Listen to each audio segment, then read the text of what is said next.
Retro.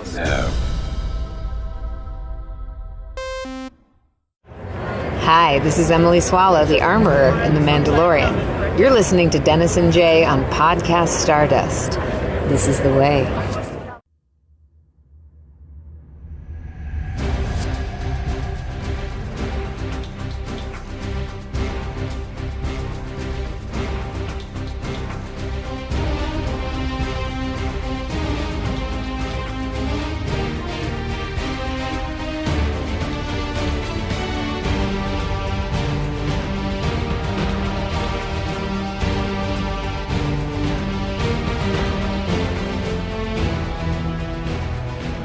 Hello, and welcome to Podcast Stardust. This is the fully armed and operational podcast dedicated to Star Wars news, reviews, and discussion. I'm Dennis Keithley. And I'm Jay Krebs. And we are going to continue our coverage of Volume 3 of Visions with this episode. But before we start that, Jay, you want to go ahead and remind everybody where we can be found online? Absolutely, Dennis. We are on Facebook and Instagram at Podcast Stardust. All right. The digital line, the signal is boosted to maximum output. The shield is down. We are now broadcasting to the galaxy. So we're going to be discussing the second and third episode of Volume 3 of Visions. That's called Song of Four Winds, and the other one's called The Ninth Jedi, Child of Hope.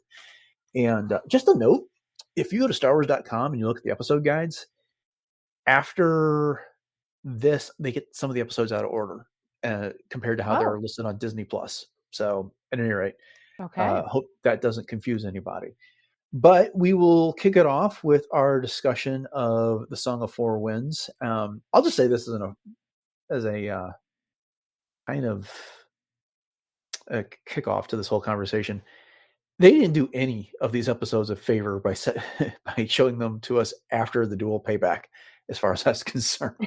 They set the bar really, really high. I'm not saying that these are necessarily bad. We'll get into the conversation and we can make our own discussions here, but they come out of the gate swinging with Payback, and yeah, my expectations were like really, really high after that. So anyway, there we are. I agree.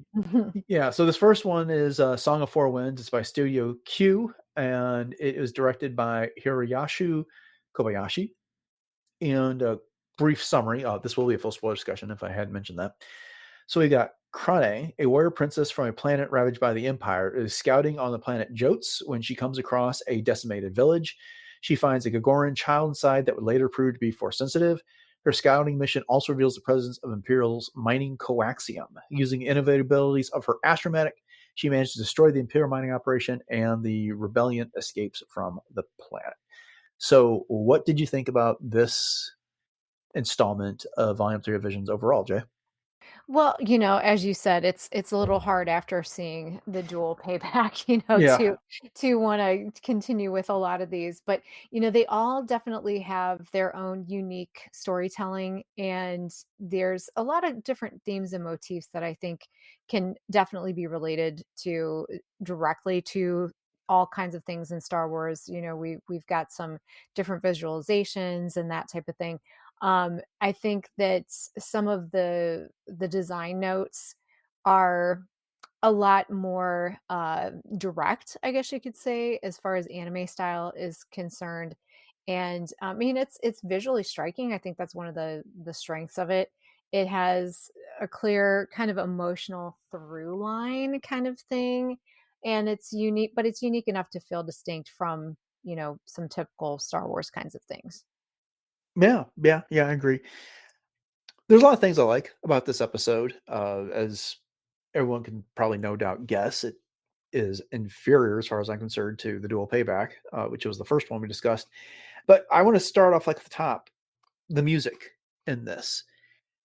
I don't know about you, but I just couldn't appreciate the music of this episode. It starts off with Krane putting what looked like a cassette into her astromech so she could listen to her music. And when the Mancala Admiral is talking to her, his name is Basil Kiuchi, about, he should upgrade from this Astro. And she's like, no, he's the only one that can play my music. And it is kind of a synth pop type of a style. And that's fine. It's, what do they call it? What's in the diegetic music or whatever, because it's there. She's listening to it. It's not something that we as an audience are hearing. But then later at the end of this episode, when she's got her X-wing gliding backpack astromech combo on, she's listening. The same music is playing, and she's not really listening to it. That's the music they used to score the episode. And I don't want to say it's awful or anything like that. It's just that it, I came to appreciate, if it's possible, John Williams and Kevin Kiner and Giacchino and John Powell, all those people who have scored Star Wars before, just that much more, because this just does not. It didn't. It took something away from the Star Wars feeling, I think. And maybe you'll say that, well, this is anime and it doesn't have to have that same feeling, but they sure went out of their way to give us a whole lot of Star Wars imagery for them to diverge when it came to the music. No, I think those are all good points, and it kinda reminded me of the one, was it, the which book was it that the one pilot was always listening to her own, like, Oh yeah, the rock Alphabet music? Squadron series. Yeah, Ah, thank you. Yes, yes, yeah. yes. So it kinda reminded me of that, and it was more of obviously, she's a young girl, she's probably teenager-ish kind of thing, and so that makes sense for her age, but I am definitely with you as far as the overall feel to the episode itself definitely diverges from the typical Star Wars musical themes kind of thing. But I guess it does make sense for her character because she is a little rebel in and of herself. Yeah. Obviously she turned off that hologram of the her commander and kind of did her own thing and got herself into trouble and then ended up getting herself out of it. But yes, so Hmm. I think Hmm. it's part of her character more than anything, the music. Right. So I was surprised when I saw that the concept artist for this was Kong Lei, which was a name I have to admit, I didn't recognize. But he was also a concept artist for Rogue One, The Last Jedi, and season 2 of The Mandalorian. Oh, And I did find, with one notable exception, that this, well, two, I suppose, but one that bothered me more than the others, that this did look very, very grounded in what we're used to with Star Wars, with just enough variation to make it its own. But what did you think about the overall look of this episode? oh, I liked it. I mean, as far as because I like anime in general, Uh-huh. just overall.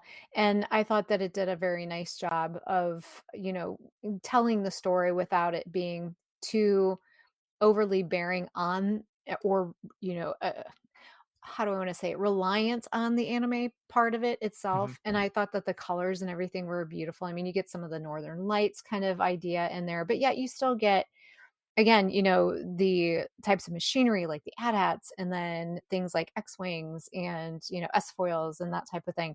So and holograms. So there Yeah. was a nice blend.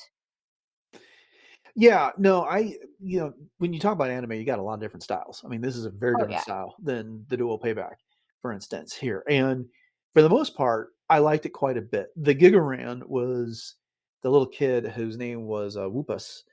And okay, I don't know if you remember what a Gigaran is, but from Rogue One, it's the big white hairy alien that was wandering around with Saw Gerrera as part of the partisans there. And so this was a little one of that. And I, Okay. yeah, if we didn't they didn't tell us that, I don't know that I would have put 2 and 2 together, that that's what that No, kid yeah, was in that exactly. situation. And that was very much, and everyone's gonna have to forgive my ignorance when it comes to talking about styles of anime, but it leaned into that really super cuteness into the spectrum that anime can dip into. And it was Mhm. fine because it was not, like, completely overdone. I did like the attention to details where we got a speeder bike, but it was stylized to make it a little bit different, and it had a sidecar so she could haul her droid around in it. Yes. We got the AT-ATs, and unlike the Payback where they were AKBKs, these were in fact called AT-ATs, except that midsection opened up to reveal a whole array of guns, which was kind of over the top, but I forgave it when it launched seismic charges, which was Yes. so cool to see in this episode. Definitely. And I think that the AT-ATs themselves were, not only mechanized beasts, but they were also kind of a metaphor of oppression too, Uh-huh. but just done through this lens of the anime and the story. Yeah. The one thing that just did not work for me when it came to this episode is that at one point, Crane, it's spelled Crane in the closed captioning, but her mother calls her Crane, Mhm. Crane or something like that. In this case, is that she's got this really cool astromech who's is R9TR2, but they like every other astromech they abbreviated it by part of its name and they called Tor2. And she tells him to go into armor mode after one of those seismic charges knocks her off of her speeder. And he basically transforms into a X-wing jetpack in there. Mhm. And I I just couldn't go for that. That did not work for me. It just was a little too out there. I mean, I love the fact that she was taking it to the Empire. I like the fact that the Gigaran was able to throw a thermal detonator at the AT-AT's neck and take down one of them that way. But it was very derivative of the trench run from A New Hope. Here Mhm. she is essentially in a modified X-wing, this jetpack, using a targeting system that's the same thing that they used in A New Hope, and then she launches her lasers into a small exhaust port to blow the mining facility up. But that was my Exactly. take. What did you think? Oh, yeah. I mean, I think that a lot of it is just the becoming almost like the guardian myth kind of thing, and that she Uh, was you nailed it. It was a transformation, and, yeah, it was definitely out there, but I guess that's what Visions does too, I guess I'm being a little bit accommodating in that way because that's what it is, you know what I mean? It's not Star Wars in its literal sense, and so I guess right. I allowed it those liberties, and it didn't bother me as much. Yeah, I guess for me, it's like anime is a distinct style as an animation style, and I'm good with that. And you know, okay, compare this again. We're gonna everything I said. They're gonna suffer because I'm comparing them to the Duel Payback. But here it is. When you do that, that was a distinct style, right? And it turned a Mhm. bunch of Star Wars things on its head. You got Sith that are not traditional Sith. You've got a lot of Japanese imagery. You've got these AKA BKs being used in a way that's different than traditional AT-ATs. And you've got a Jedi Grandmaster who is essentially a Jedi version of Darth Vader in some regards. They turned a lot of Star Wars on its head and gave us that tale. They didn't really turn anything that we knew about the Force or the Rebellion or the Empire on its head so much. Is that to me, it just feels like what they did to make it different at the end is they leaned in something that was just a bit outlandish for me. Mhm. Mhm. Whereas there's up until that point, the style was doing the work and was doing it really, really well. And you gave us a Gigaran child, and not only that, the Gigaran was force sensitive. So I don't know. It doesn't seem to me that they needed to go there, but hey, like you said, that's their vision, that's their take on Sure. Star Wars using anime. So fine, Yeah. but I Yeah. am docking points from this episode for that because it just did not work for me. Well, yeah, I would say of the ones that we've watched so far, it's definitely not obviously the dual payback. We know that one's going to Uh, be like way out there sure. and nothing's ever going to touch that one. But as far as the other visions entries that we've seen so far, I do feel that the depth is a lot lighter Mhm. and that it's very, it is stylized and it's Yeah. not as, it doesn't give you that heaviness in storytelling that you get. But I guess the only thing that I really got out of it is that kind of hope feeling is she adopted hope in the ashes of Sure. oppression kind of thing. And that her compassion actually became a kind of resistance to the empire and that she was able to maintain that in the face of everything that she had been through. So That's that's extremely well said, and I don't disagree with a word of it. The Alls I'm saying is I like this episode, not as well as much like Payback, except for the X-wing backpack.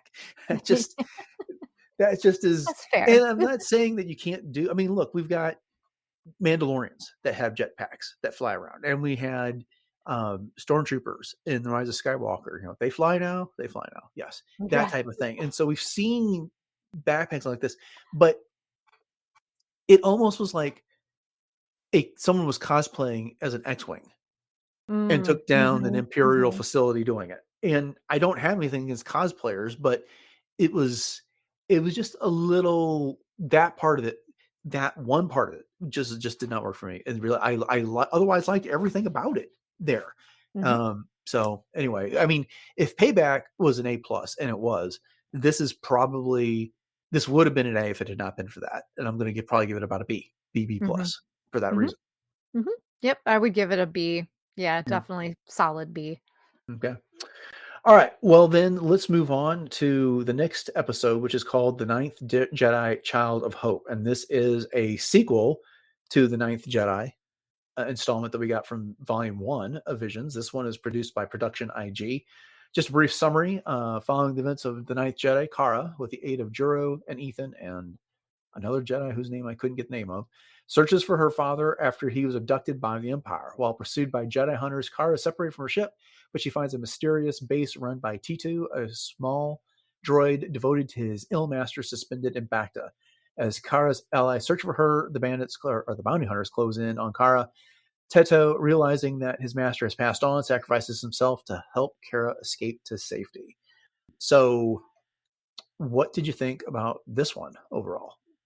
Well, I'll be honest, I had to watch this one twice because Mm-hmm. there were some elements to it that I got caught up on just a little bit. And my first run through, I thought, it was okay, but I don't know if it's really, I'm thinking to myself, gosh, we're going to get a whole series of this. Yeah. And I didn't know if I was quite on board with that. But after watching it a second time, I think what really drew me in about this was the the environments and the way that the visualization of this was presented. And there's a reason why, for me personally, that it struck a chord with me, and I'll get to that in just a little bit. Mm-hmm. But when we talk about things in anime that I hate to say that kind of rub you the wrong way, but some of the emotives of Kara in the way that she was struggling with different things, it was just kind of like, oh gosh, can we not be so verbal? I guess when That was my number the one complaint. You read the my mind. whining.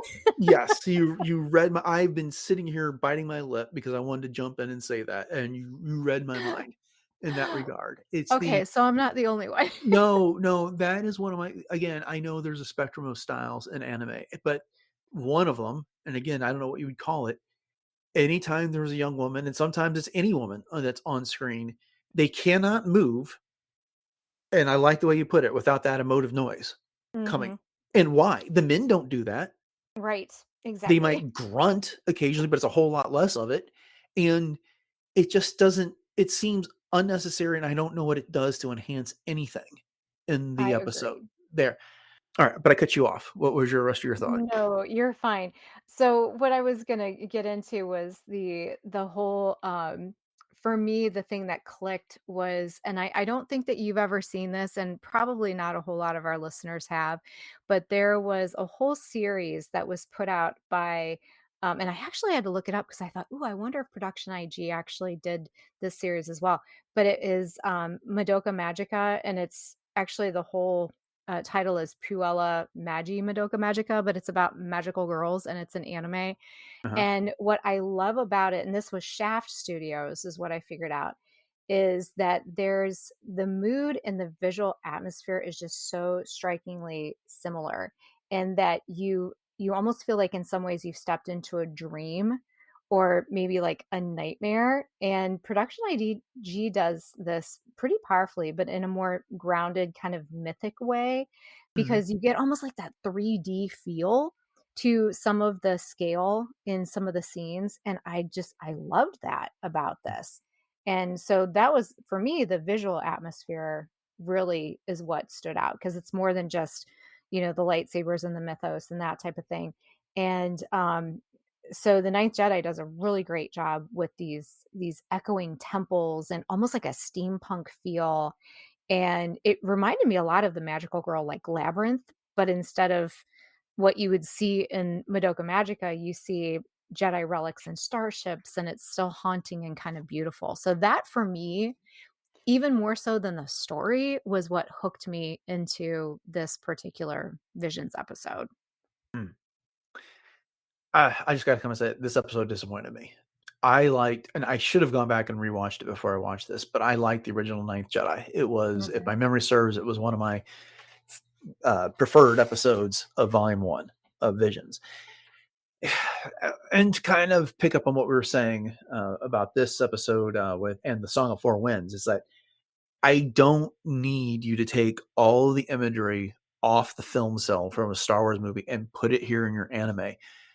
But I feel like other than the lightsabers and one ship, this strayed so far away from regular Star Wars imagery that in a lot of ways it just didn't feel like Star Wars at all.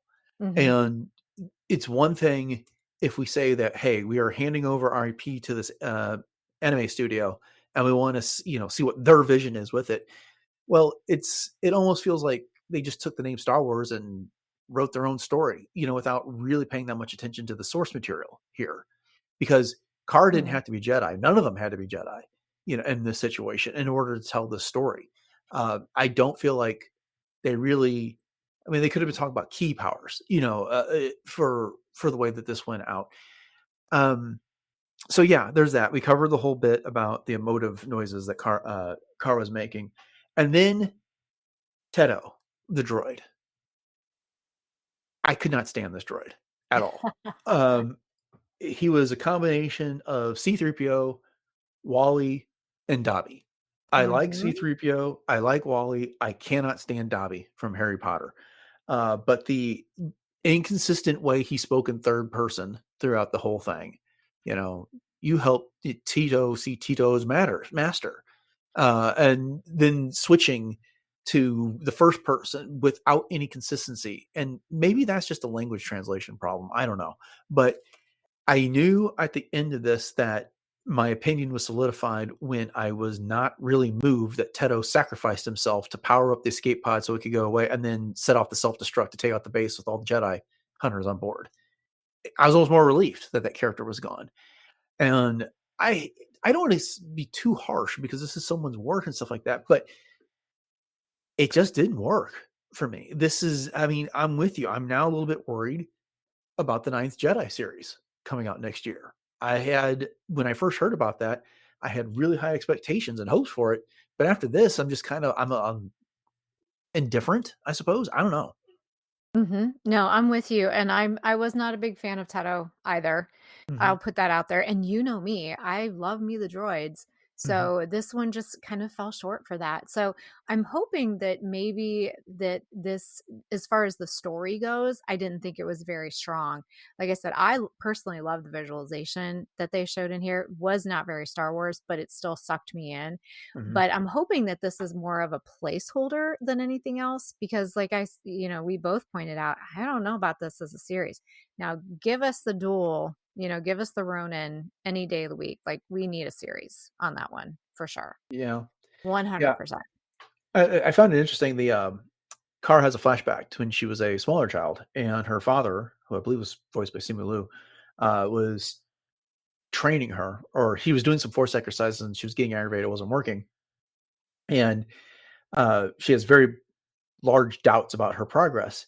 And then her father says to her, "If you trust, then I know the force will surely answer."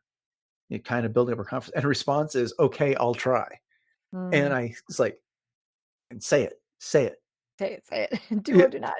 there is no try. Right. And it's like it just didn't come. I was like, "Oh, come on. You served it up to yourself and you couldn't even hit that Right. back." But they just completely let that one go in that regard. I mean, if I'm going to say something nice, I mean, yes, the imagery was not as much Star Wars as I want. The animation style was fine. What was there was fine. The ship the Jedi were on seemed like it would have been more at home in Star Trek than it would have been Yes. in Star Wars. But Thank you then, for saying that. I wanted to point that out and I forgot to. So, yes, definitely. Sorry. Didn't mean to cut you off. no problem, no problem. But then the Jedi Hunter ship looked like it was a modified Hammerhead Corvette crossed Mhm. with one of the Jedi shuttles from the Clone Wars that have the spinning wings and stuff like that. And so I thought that was pretty cool. I thought the space battle at the beginning was intense, and I like that. But after that, it just kind of I don't know. I felt like it lost its way. Was it just me, or when Kara fell out of the ship and suddenly she was like engulfed in that blue transparent field or whatever? It was like the space suits that they were wearing in Guardians of the Galaxy 2 when like Oh, that's what Drax you're falls out of the call. ship in the back, and sensitive nipples, are bothered by the suit. Oh my gosh, that's so ironic because that was just on one of the, like, FX stations or something, and I had it on the other night, and I that scene, oh my gosh, that cracks me up. Now that you say that, I can totally see the relationship between the 2. Yeah. Yeah. Yeah. In case anyone cares, I did translate a little bit of the Arabic. There's a lot of that goes across the screen too quickly for to read, and it's also a little bit blurred, so it's hard to make out. But when they do move the statue that is blocking Teto from getting to his master, who is supposedly in stasis in the back to tank, when Kara goes to check the computer, it says error, abnormality detected in the life support system, deceased. So Mm, that's what that says, and so mhm. that's how she knew that uh, Teto's master had passed away, and that he'd been there for too long. And frankly, he'd been in there for like 100 years. So I guess it's not too big of a surprise that it happened. But Yeah, yeah, no doubt. I know it's kind of like, you wonder how long they could have lasted. And speaking of translating Aurebesh, going back to the last episode as well, when they had all the Japanese mhm. on the initial you know, like the crawl kind of thing, I did the Google Translate for those. So I was like, oh, okay, now I can actually read this. Oh, cool, very Yeah. cool. Okay. Anything else you want to say about this episode before we wrap up? Well, like I said, it wasn't for as much as we were built up for it, it did not carry through for me as Yeah. far as the hype and everything like that. So I'm really hoping that the series picks up from here in a better way. That's Hmm. for sure. Yeah.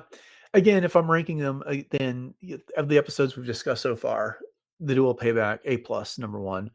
Then the Song of the Four Winds. It just occurs to me that's the song she was singing, the la la la la la thing through there. Yeah. That's about a BB plus for me, and then this is, if I'm feeling generous, a C. Mhm. Mhm. Yeah, I'd still give this one a B minus only because, like I said, I did like the backgrounds more than anything. All right, okay. Well, we'll be getting to some more episodes of Visions in about a month, but thank you, or not a month. You'll be getting some more episodes of Visions in about a week here on the podcast. And so thank you for joining us for this episode of Podcast Stars as we discuss these two. And of course, we'll be discussing two more next week. And if you want to make sure you get those, that discussion, then subscribe to the podcast on your podcatcher of choice. And we'd greatly appreciate your ratings, reviews wherever you leave your wherever you listen to your podcast. And then if you want to check out the entire back catalog of shows, the best place to do that is over at retrozapp.com. So Jay, you want to go ahead and remind everybody what our social media contacts are? You got it. We are very easy to find on Facebook and Instagram at Podcast Stardust. And we also maintain some Pinterest boards, so you can check those out. And while you're at it, you can also check out our YouTube outlets. So we have the traditional YouTube as well as YouTube music. So head over to both of those, like, subscribe, share those out, and let us know what you thought of these two editions of Visions, as well as any of the other episodes that we've done. You can find them all there. And you can also email us, podcaststardust@gmail.com. Please send us any of your questions, and when we have enough, we will put them together in a listener question episode. Or if you have any kudos that you want to send us, we'll read those on the show. And we also have a T Public store, so you can hit up the link in our show notes for that. We have 7 different show logo designs available on all kinds of fun things. And if you do purchase something, thank you in advance because every one of those purchases does help to support the show.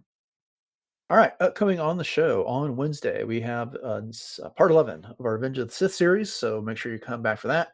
And then on Friday, our current plan is to wrap up the week's Star Wars news.